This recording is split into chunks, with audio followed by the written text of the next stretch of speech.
1, 2. Teman, Dolpino lagi pemanasan nih sama Kak Ismail. Ini loh teman Dolpino dari Kota Batik Pekalongan.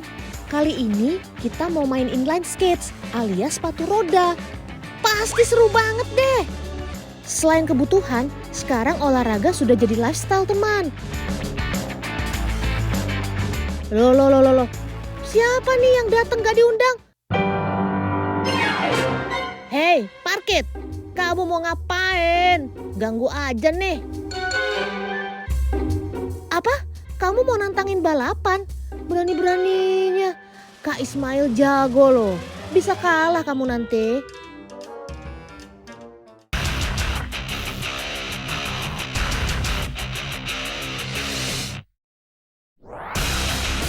Aduh, mereka berdua kayaknya serius banget. Baiklah kalau gitu, Dolpino yang akan jadi wasitnya.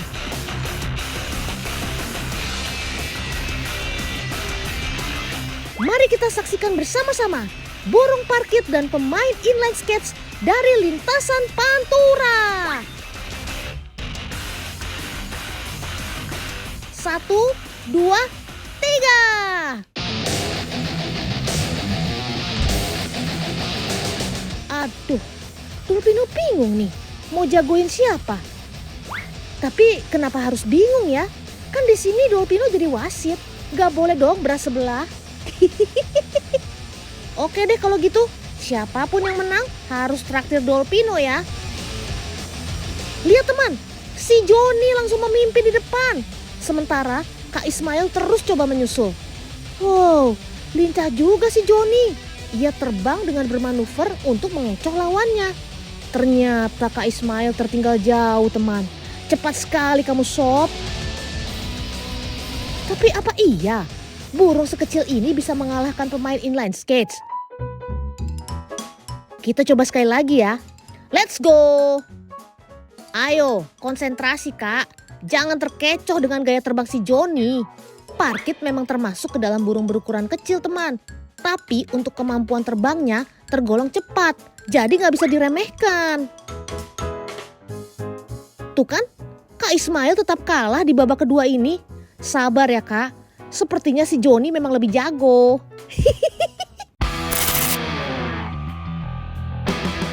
Bolehlah kalau tadi si Joni bisa menang.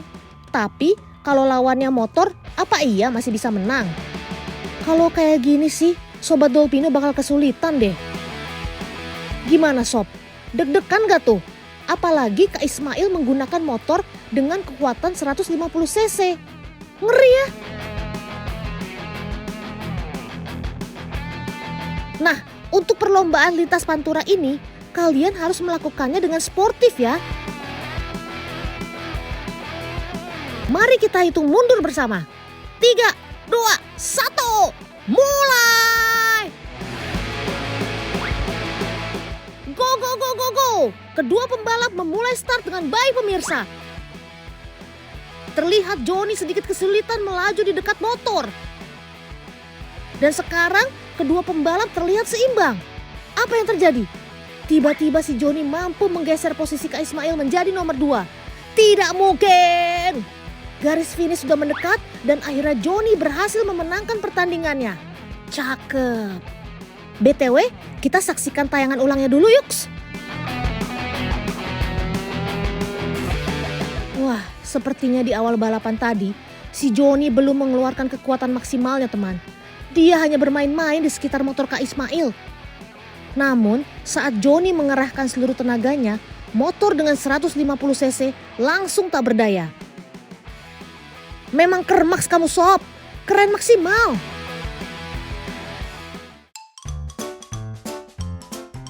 Balapan dengan jarak tempuh 100 meter ini ditempuh hanya dengan 8 detik saja.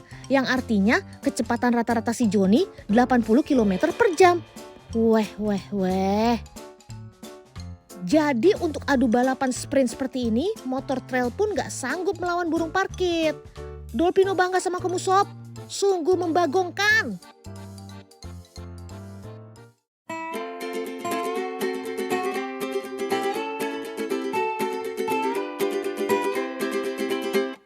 Burung parkit sebenarnya bukan burung lokal Indonesia teman, Dia berasal dari negeri kanguru alias Australia. Di sana mereka ditemukan dalam jumlah yang besar dan terbang bebas. Biasanya jumlahnya sampai ribuan ekor loh. Burung ini juga nggak menetap. Ia selalu berpindah tergantung dari sumber makanan dan sumber air. Tapi jangan salah, walau berkelompok, mereka juga saling bertengkar untuk mendapatkan makanan.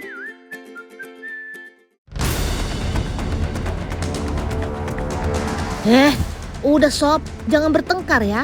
Nanti Dolpino bakal traktir kalian makan deh kalau udah gajian.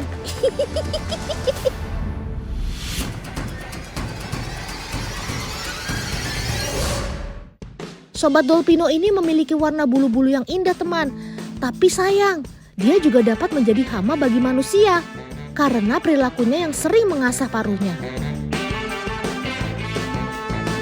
Bayangkan saja kalau jumlahnya ribuan ekor. Pasti kayu dan pohon di alam akan rusak karenanya. Aduh sob, ngasahnya pakai batu aja bisa gak sih? Supaya gak ngerusak gitu. Parkit juga termasuk burung pintar teman. Jadi rasa penasarannya begitu tinggi. Segala benda akan dipelajari dan dikenalnya dengan baik. Sekalipun benda itu adalah daun kering.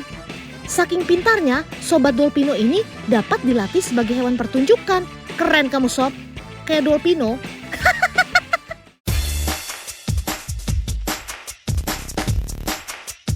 Tuh lihat, burung parkit dapat melewati rintangan tangga dengan baik. Kecerdasannya tidak perlu diragukan lagi teman. Tangga jungkit dan terowongan pun dilaluinya dengan mudah. Ingatan burung asal Australia ini cukup baik untuk diajarkan beberapa trik. Ini baru Sobat Dolpino namanya. Kermaks!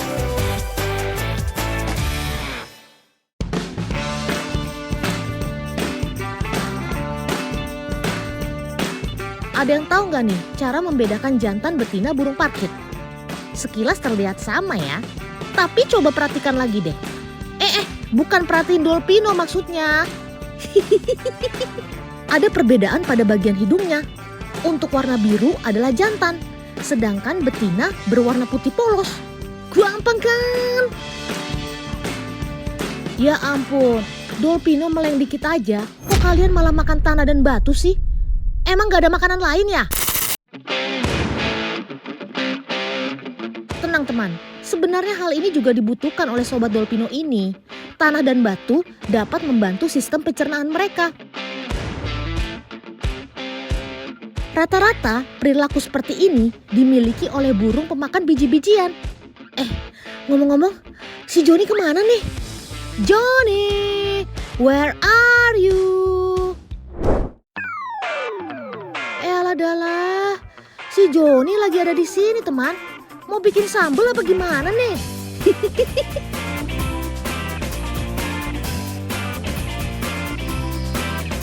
Walah, kok dimakan sih sob? Itu kan cabenya bude. Nanti Dolpino aduin loh. Ayo. Ya udah, Dolpino maafin deh.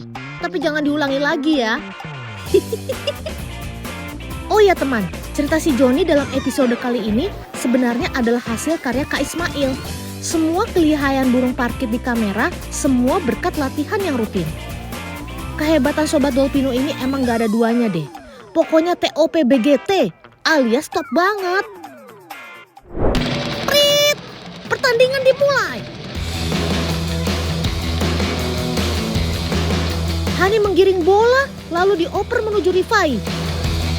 Sayang sekali, ternyata harus dihadang oleh Ibas teman. Ibas menggiring bola lalu mengoper ke Faki. Tidak. Hani pun mencoba mengambil bola dan... Loh, kipernya kemana ini? Kok gawangnya kosong sih? Bisa kebobolan nih. Tante, kiper aku mana? Mike. Aduh, ternyata dia lagi ada di sana.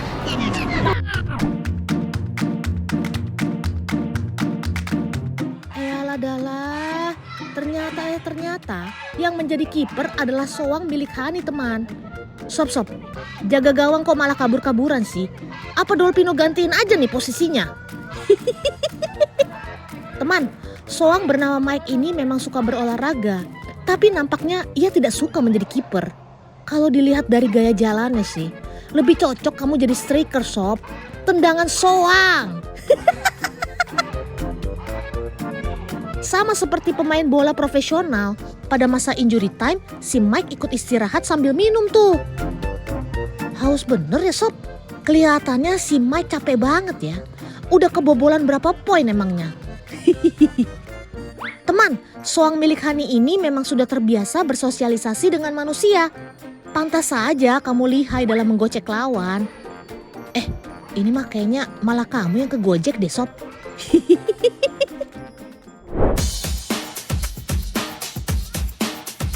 Teman, Mike merupakan soang yang pernah viral karena dia cukup berbeda dengan soang yang lain. Kedekatan Mike dan Hani gak cuma buat netizen aja yang takjub, tapi Dolpino juga. Apalagi Hani bisa dekat dengan Mike tanpa ada rasa takut. Oh iya, sebenarnya soang dengan angsa itu serupa tapi tak sama. Perbedaan utamanya adalah ukuran tubuhnya. Angsa memiliki ukuran tubuh yang lebih panjang dan lebih berat daripada soang. Selain itu, angsa juga memiliki sayap yang jauh lebih besar dibanding soang. Dan yang pasti, soang lebih jahil dari angsa. Maka dari itu, waspadalah. Waspadalah.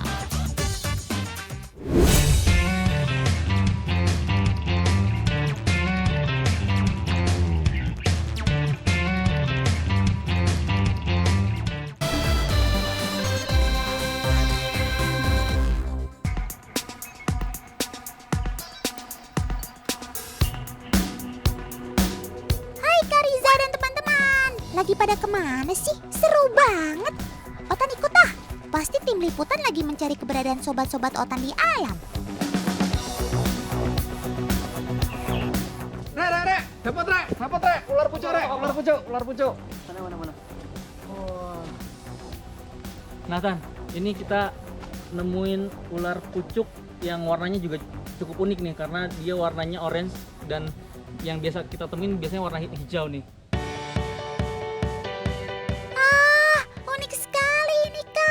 Jarang sekali kita temukan ular pucuk dengan warna yang seperti ini.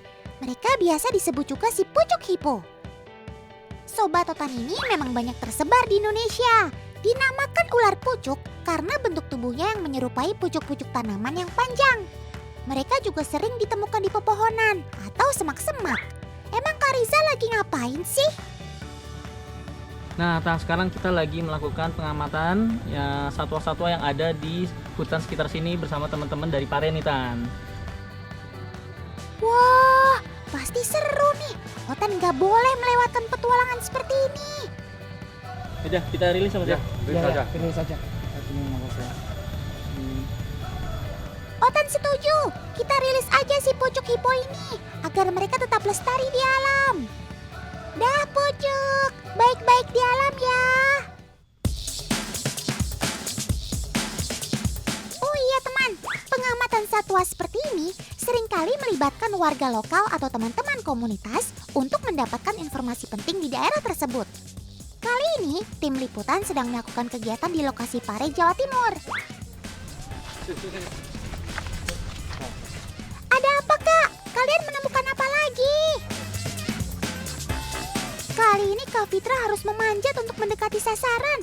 Tapi Otan masih belum melihat tanda apapun. Ada apa sih Kak? Kak Riza udah lihat dari kamera belum? Nah, ini kan kita lagi lihat nih, mudah-mudahan Mas Fitra dapat sesuatu yang spesial nih di atas sana nih. Nanti kita lihat ya, mudah-mudahan dapat. Nah, sepertinya Kak Fitra dapat sesuatu. Kira-kira apa ya? Otan jadi gak sabar nih. Hati-hati Kak, utamakan keselamatan. Nah, ini nih Tan, yang tadi didapat di atas sama Mas Fitra di atas nih. Wah, mau tahu kan? Penasaran? Nah, biar Otan ya jelasin ke teman-teman di rumah ya. Oke, baik Kak Riza. Sobat Otan ini dikenal dengan sebutan kadal pohon hijau atau kadal hijau jamrut. Kadal ini tersebar luas di Indonesia. Dalam bahasa Inggris, dia disebut Emerald Tree Skink. Sobat Otan ini aktif di siang hari dan biasanya ditemukan di pepohonan atau semak-semak. Kadang mereka turun ke tanah untuk berburu mangsanya. Makanan utamanya adalah serangga. Kadal ini memiliki mode berburu yang cukup efektif. Pergerakannya tenang dan tidak terburu. Saat mangsa sudah berada dalam jangkauannya, serangan cepat kadal pohon takkan mampu dihindari mangsanya. Kermaks! Pelan-pelan sob makannya, Otan gak minta kok.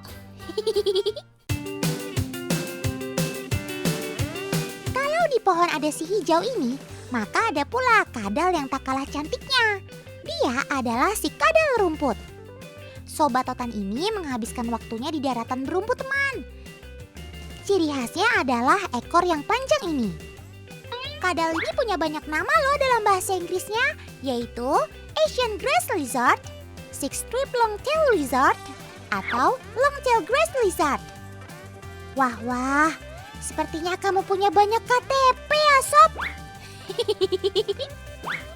Sobat Otan ini lebih menyukai tempat-tempat terbuka yang terkena paparan sinar matahari langsung dan sering terlihat berlari kencang menyusup di antara rerumputan. Kadal ini aktif di siang hari.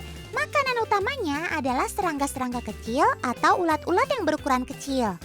Ya, menyesuaikan bentuk tubuhnya yang mini gitu deh. Oh iya teman, kadal-kadal yang Otan kenalkan ini bisa menjadi salah satu peliharaan di rumah loh. Karena perawatannya mudah sekali. Mereka ndak rewel kok. Nah, Otan sekarang mau kasih tips dan variasi untuk membuat tempat tinggal bagi kadal yang ingin dijadikan peliharaan di rumah. Untuk menghiasnya sesuai selera, kali ini Otan dibantu Kak Delvi membuat tema avatar. Di dalam akuarium ini akan dibuat daratan yang seakan-akan terlihat mengambang di atas air. Pastikan rumput harus melekat erat pada bebatuannya ya teman. Setelah itu baru masukkan air secara perlahan. Air ini berfungsi untuk membasahi media akar atau kayu yang dapat memberikan serapan ke rumput-rumput yang sudah terpasang. Saatnya melepaskan Sobat Otan ke rumah barunya. Yeay! Nah, keren kan? Hayo, teman di rumah sudah kenal belum sama Sobat Otan yang ini? Si ekor biru ini bernama Pacific Blue-tailed Skink. Dia tersebar luas di seluruh Indonesia. Ukurannya pun kecil sekali, berbeda dengan kadal pada umumnya. Karena itu, untuk memelihara kadal-kadal yang bertubuh mini ini tidak membutuhkan tempat yang luas. Simpel kan? Oh iya, ada perbedaan yang cukup mencolok antara kadal ekor biru jantan dengan betina. Tebak yuk, mana yang jantan dan betinanya? Bukan teman, tidak seperti jantan pada umumnya, di mana yang jantan memiliki warna lebih cerah dibanding betinanya. Untuk Sobat Otan ini, si jantan malah berwarna lebih gelap. Pemilik ekor biru dengan warna menyala adalah betina. Si jantan kebanyakan main nih kayaknya, jadi gelap begitu.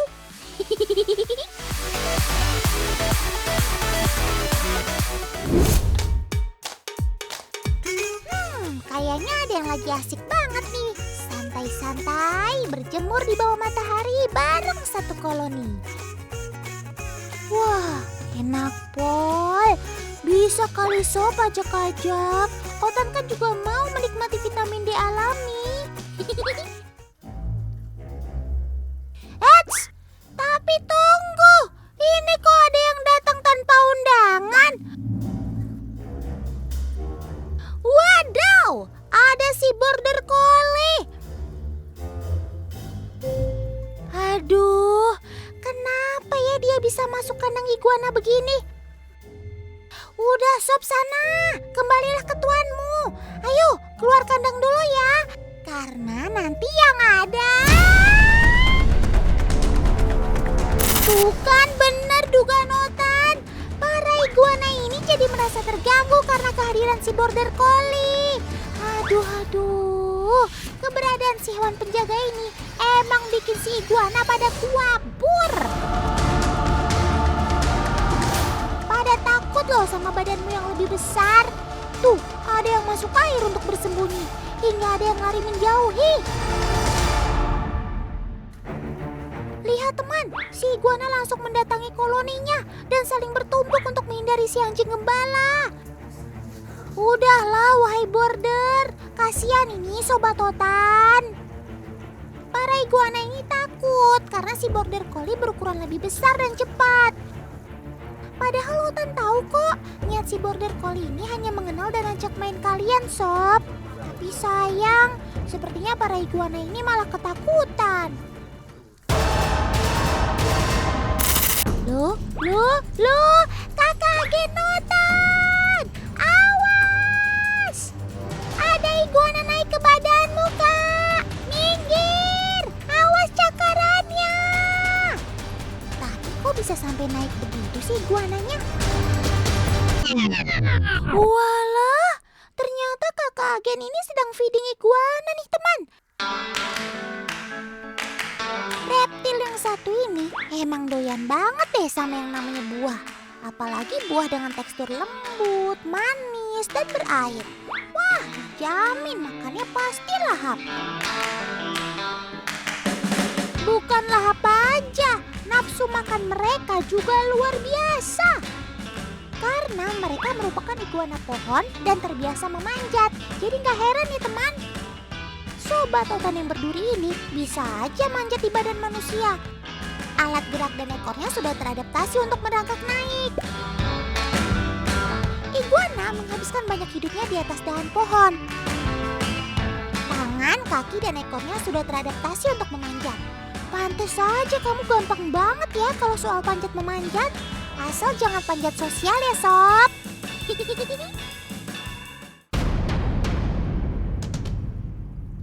Waduh, kayaknya ada yang jadi inceran nih. Baru gerak sedikit aja, langsung dilirik. Hati-hati kamu ya sob, yang liatin kamu itu gak main-main. Badannya jumbo. Beratnya aja bisa mencapai 10 kilo. WOW banget kan? Totan jadi minder nih sama berat badannya. Yaps, ini dia si iguana. Reptil bersisik ini emang sangar banget tampilannya. Tapi tenang, hati mereka lembut kok. Tuh lihat aja, Sobat Totan si pengerat ini sama sekali gak diapa-apain. Meski si tikus Jepang ini udah muter ke sana kemari, bahkan sampai nyamperin koloni iguana pohon yang lagi pada berjemur, tapi tetap aja kehadiran hewan pengerat ini sama sekali gak digobres. Waduh, gak dianggap ya kamu? Sebenarnya iguana bukan tidak peduli, hanya saja tikus Jepang ini bukanlah ancaman. Terlebih para reptil ini sukanya makan sayur dan buah-buahan. Dan kalau butuh asupan protein hewani, mereka jarang makan dari hewan hidup teman, melainkan dari hewan yang cenderung pasif atau bagian tubuh binatang yang sudah mati seperti kepala ayam, telur burung, dan lainnya. Meski iguana adalah herbivora, kadal-kadalan ini juga punya naluri untuk makan protein hewani. Beberapa spesies bahkan sudah teradaptasi tubuhnya supaya bisa makan protein hewani. Cakep!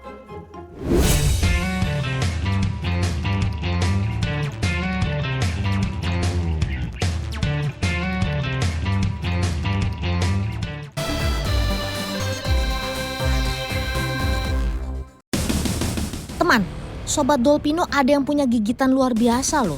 Tapi terkadang mereka kita anggap biasa-biasa aja. Padahal gigitannya bisa mematikan. Serem banget gak tuh? BTW, kalau masalah gigitan, ada juga Sobat Dolpino yang pernah jadi korban hoax. Kasian banget kan? Oke deh kalau gitu, mari kita kuak fakta-fakta tentang gigitan Sobat Dolpino ini kuy. Berangkat! Nah, kalau yang ini Sobat Dolpino yang jadi korban atas hoax yang beredar teman. Yang sabar ya sob. Sempat beredar postingan di sosial media yang menyebut kalau si luwing alias kaki seribu ini mengandung bisa yang mematikan. Seseorang membagikan foto seorang anak yang terbaring di atas bangku dengan beberapa luwing yang ada di sebelahnya. Lalu diklaim kalau anak laki-laki tersebut meninggal dunia akibat tergigit oleh Sobat Dolpino ini. Oh no, itu jelas-jelas salah besar ya teman. Saat merasa terancam, Luwing tidak akan menggigit atau menyengat musuhnya. Tapi mereka akan melingkarkan tubuhnya dan menjadi keras teman. Mereka juga akan mengeluarkan cairan kimia sebagai bentuk pertahanan. Tapi dalam jumlah yang sangat kecil. Eits, tenang. Ini tidak berbahaya kok. Jika mengenai kulit manusia, cukup dicuci menggunakan sabun secara menyeluruh dan tara! Semuanya langsung beres. Luwing tidak mengkonsumsi daging teman, tapi mereka makan tanaman yang membusuk. Itulah mengapa Sobat Dolpino ini mendapat julukan hewan pengurai. Sobat Dolpino ini juga sangat membantu dalam keseimbangan alam, khususnya di hutan yang punya kelembaban tinggi. BTW, Luwing punya sebutan lain si kaki 1000 teman. Tapi apa iya jumlah kakinya ada 1000? Kita hitung bareng Dolpino ya. 1, 2, 3, aduh, pusing ah. Dolpino langsung kasih tahu faktanya aja ya. Sobat kaki 1000 ini memiliki kaki rata-rata berjumlah 200 di kanan dan di kiri. Kaki ini mengelilingi tubuh dari setelah kepala hingga ujung ekor teman. Gak cuma untuk berjalan, tapi kaki-kaki ini juga berfungsi untuk membantu mereka menerobos lapisan tanah untuk mencari makan. Nah, sudah tahu kan faktanya? Jangan sampai kemakan hoax lagi ya teman. Kalau tadi ada sobat yang terkena hoax, nah Sobat Dolpino yang satu ini benar-benar punya kekuatan gigitan yang gak main-main. Bahkan lebih kuat dari singa atau harimau sekalipun. Nih, Dolpino kasih lihat betapa mengerikan gigitan si Hena. Kasih paham sob. Tuh, lihat aja tarikannya. Kuat banget kan? Kasih aja sampai ketarik gitu. Coba kita lihat hasilnya yuk. Wih, hasil tarikan Sobat Dolpino ini bisa mencapai 20 kg lebih. Gak kaleng-kaleng ya sob. Weh, kelicikan Hena memang tidak bisa disangka lagi. Lihat aja tuh, karena tidak berhasil menarik tulang, malah memutus talinya. Cerdik banget kamu sob. Sobat Dolpino yang berkerabat dekat dengan garangan ini memang pemakan segala teman. Gak cuma daging, tulang atau tanduk pun bisa dilumat untuk dikonsumsi. Udah kayak mesin penggilisan aja kamu sob. Di habitat aslinya, rahang dan giginya yang kuat ini digunakan untuk mencabik-cabik hasil buruannya. Saking kuatnya, gigi sobat otan ini bisa digunakan untuk menghancurkan tulang atau bahkan tanduk hewan buruannya. Perlu kalian catat nih, kekuatan gigitan Hena bisa mencapai 1100 PSI loh. Lebih kuat dari singa ataupun harimau sekalipun. Ngeri! What? Kalian belum puas melihat kekuatan Sobat Dolpino ini? Oke. Kalau gitu Dolpino siapkan kelapa untuk si Hena unjuk gigi. Jangan kasih kendor sob. Tuh lihat, si Hena langsung tertarik nih. Sebelumnya pada bagian sisi-sisi kelapa memang sudah disiapkan daging-daging mentah. Biar si Hena semangat ngupasnya. Ayo sob, kamu pasti bisa. Wih teman-teman, lihat gak gigi Sobat Dolpino tadi? Terlihat kuat dan tajam kan? Lihat aja tuh. Kulit kelapa udah kayak kertas aja, mudah sekali untuk dikoyak. Jadi gak usah terheran-heran ya kalau Hena masuk dalam 10 hewan yang memiliki gigitan terkuat di dunia. Keren kan? Sobat Dolpino gitu loh.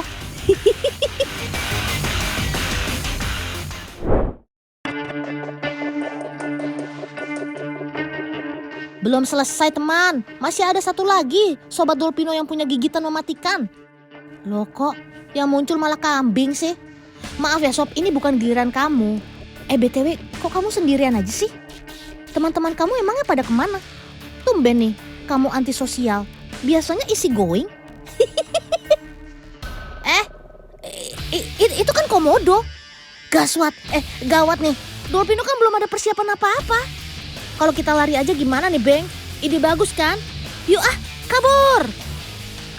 Loh, diajak kabur kok malah berani-beraninya ngelawan si komodo. Gak bahaya tah? Syukurlah si komodo akhirnya menyerah teman. Dolpino kira kamu bakal jadi santapan komodo. OMG, komodonya balik lagi teman. Kali ini malah bawa teman-temannya. Tidak.